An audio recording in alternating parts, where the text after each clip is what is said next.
U.S. President Donald Trump has repeated the controversial argument that both sides were at fault in white supremacist violence last month. A lot of people are saying, "Gee, Trump may have a point," he said. Mr. Trump made the comments hours before signing a resolution condemning white supremacists, neo-Nazis, and other hate groups following the violence in Charlottesville on 12 August. One woman was killed when a car plowed into a crowd in the city. That incident had followed a far-right rally which was supported by white supremacists and neo-Nazis protesting against the removal of a statue of Robert E. Lee, a general who had fought for the pro-slavery Confederacy during the U.S. Civil War. Mr. Trump faced bipartisan criticism when he first condemned violence, in which anti-racism protester Heather Heyer, 32, was killed, on many sides.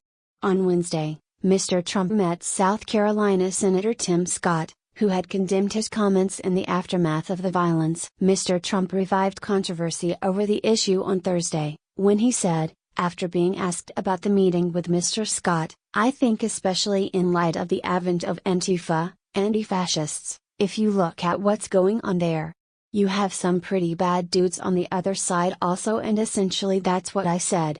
Now because of what's happened since then with Antifa, when you look at really what's happened since Charlottesville, a lot of people are saying, and people have actually written, gee, Trump may have a point.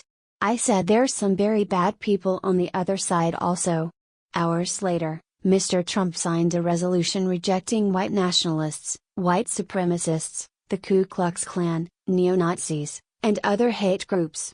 The resolution, which the president said he was pleased to sign, was unanimously passed by Congress earlier this week. "As Americans, we condemn the recent violence in Charlottesville and oppose hatred, bigotry, and racism in all forms," Mr. Trump said in a statement.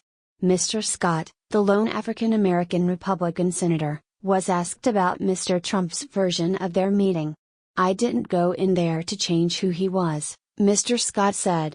"I wanted to inform and educate a different perspective. I think we accomplished that, and to assume that immediately thereafter he's going to have an epiphany is just unrealistic."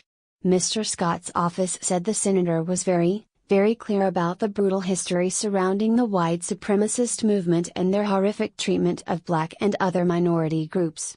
Rome wasn't built in a day, and to expect the president's rhetoric to change based on one 30-minute conversation is unrealistic, the statement added. "Antifa is bad and should be condemned, yes, but the KKK has been killing and tormenting black Americans for centuries. There is no realistic comparison. Period." What do you think about this news? Scroll down and comment. Thanks for watching. Please subscribe. Goodbye and see you again.